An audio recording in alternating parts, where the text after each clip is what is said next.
ബ്രൈറ്റിന്റെ സ്ഥാനത്ത് ഒരു ആണിന്റെ സ്ഥാനത്ത് ഒരു പെണ്ണ് തുണിയില്ലാതെ നിന്നിരുന്നെങ്കിൽ ചിലപ്പോ കണ്ടേനെ. എനിക്കതാ തോന്നുന്നേ. അല്ല, അത് കറക്റ്റ് കാര്യമാണ്.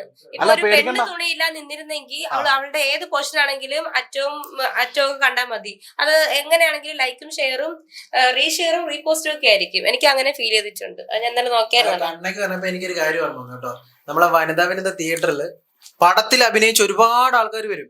പടത്തിൽ അഭിനയിച്ച നല്ല ക്യാരക്ടർ ചെയ്ത ചെക്കന്മാര് വരും. അവന്മാരെ ഒന്നും ഒരാൾ മൈൻഡ് ചെയ്യത്തില്ല. ആരെങ്കിലും ഒക്കെ എവിടെയെങ്കിലും ഒക്കെ ഒരുങ്ങി വരുമ്പോ ഉടനെ അവരുടെ പുറകെ അങ്ങ് പോവാ, ഫോണും പിടിച്ചോണ്ട് ചിലവരൊക്കെ ഞാൻ പറയട്ടെ, നിങ്ങളത് കാണിച്ചാലും കുഴപ്പമൊന്നുമില്ല. എനിക്ക് ആരെയും പേടിയില്ല, എനിക്ക് പേടിക്കേണ്ട ആവശ്യമില്ല. ഒരുത്തി കാറിൽ നിന്ന് ഇറങ്ങി അവൾ ഇങ്ങനെ താഴ്ത്തിയപ്പോ ഇവിടെ ഒരു ക്യാമറ ഫസ്റ്റ് മനസ്സിലായി. ഞാൻ വനിതാ വിനോദിന് ആ മൂവി കാണാൻ ഫസ്റ്റ് ഡേ അവിടെ ഉണ്ടായിരുന്നു. അവിടെ ഇറങ്ങി ഈ സാധനം താഴ്ത്തിയപ്പോ തന്നെ ഭയങ്കര വ്യൂസാ. പിന്നെ ഞാൻ ആ പുള്ളിക്കാരി എടുത്ത് കയറി നോക്കിയപ്പോ നീലക്കുയിലിനകത്ത് 2 മില്യൺ ഇടാം. അവളിങ്ങനെ ആ താഴ്ത്തുന്ന അറിയില്ല.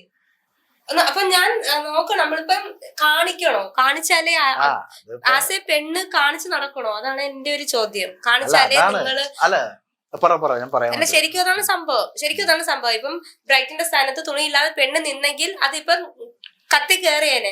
പോസ്റ്റർ ആസ് എ പോസ്റ്റർ, ഒരു സിംഗിൾ പോസ്റ്റർ ആണെങ്കിൽ കൂടി അത് ഉറപ്പായിട്ടും കത്തി കയറിയേനെ. ബ്രൈറ്റ് ആയതുകൊണ്ടെന്നല്ല, ഒരാണായതുകൊണ്ടാണ് അത് മൈൻഡ് ചെയ്യാതെ പോയത്.